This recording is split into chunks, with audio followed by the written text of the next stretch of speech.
لوگ اکثر اس کو دین سے الگ سمجھتے ہیں، جبکہ ایسا نہیں ہے۔ تصوف دین ہی کا حصہ ہے۔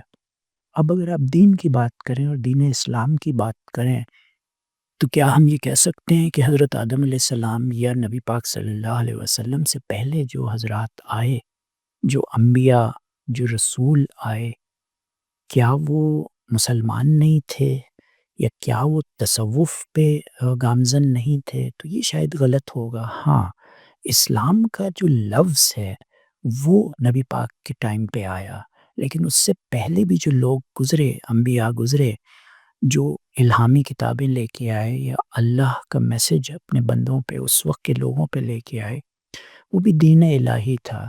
اس کو ہم ڈفرینٹ ناموں سے جانتے ہیں، بٹ اگر آپ قرآن پڑھیں ترجمے اور تفسیر سے تو اس میں کراس ریفرنسنگ ہے، اس میں سٹوریز ہیں نبی پاک صلی اللہ علیہ وسلم سے پہلے کے لوگوں کی۔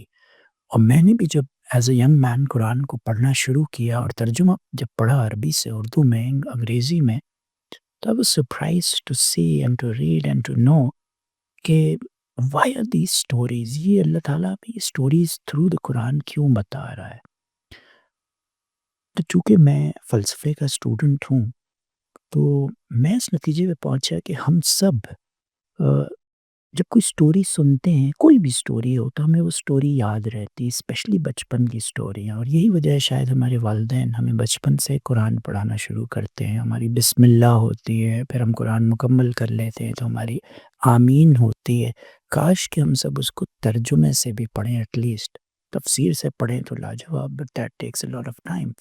But we learn from stories and we tend to remember stories. اب اسٹوریز کہاں سے آتی ہیں؟ بات سے بات نکلتی ہے کہ میں یہ کہوں کہ انہوں نے کہا، کسی نے کچھ کہا تو وہ وقت کے ساتھ وہ اس کا کہنا کہانی بن سکتا ہے، which is a story۔ اور آپ دیکھیں کہ وہی کہانی over the years in a longer span of time کہاوت بن جاتی ہے۔ اب جو کہاوت ہے وہ اوور نائٹ نہیں آتی۔ فار ایگزامپل جان کیٹس نے کہا تھا thing of beauty is a joy for ever. جو بھی انگلش لٹریچر کے اسٹوڈنٹس ہیں ان سب کو یہ یاد ہے، آپ ان کے سامنے جملہ کہیں تو فوراً ان کے ذہن میں جان کیٹس آئے گا۔ تو جان کیٹس نے یہ کہا تھا، شاید اس سے کوئی کہانی بنی اور پھر یہ کہاوت بن گئی انگلش لینگویج میں کہ thing of beauty is a joy for ever. ایک بڑی خوبصورت چیز آپ نے دیکھ لی تو ہمیشہ آپ کے ذہن میں وہ نقش ہو گیا کہ اس سے آپ کو خوشی ہوتی جب وہ آپ بات سوچتے ہیں۔ تو that's how stories remain etched in your minds and in your hearts. اور یہی دین ہے، اور دین میں سٹوریز ہیں پچھلے انبیاء کی، پچھلے رسولوں کی، پچھلی قوموں کی۔ ان کے لوگوں نے چاہے غلط کیا یا صحیح کیا، وہ سٹوریز ہمارے ذہن میں، اور وہ ایک سارٹ آف اچھا کام ہے تو اچھائی کی طرف لے جاتا ہے، برا کام ہے تو عبرت کا نشانہ بنتا ہے، اور یوں تصوف کی بنیاد ہے۔ It's a way of life۔ Okay sir, کیا صوفی ازم کا مقصد محض خدا کی قربت حاصل کرنا ہے یا اپنے اندر جھانکنے اور اپنے وجود کو سمجھنے کا ایک طریقہ ہے؟ کیا صوفی ازم اپنے خواہشات کو بالکل مکمل طور پر ختم کر دینا ہے؟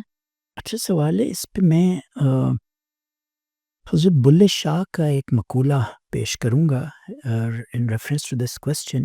جب بلے شاہ کہتے ہیں پھلاں دا تو اتر بنا، اتراں دا پھر کٹ دریا، دریا وچ پھر رج کے نہا، مچھلیاں وانگوں تاریاں لا، پھر بھی تیری بو نہیں مکنی، پہلے اپنی میں مکا۔ تو تصوف بیسیکلی اپنی میں کو مارنے کا نام ہے۔ اب وہ میں کو کیسے مارنا ہے یہ ہمیں سمجھنے کی ضرورت ہے۔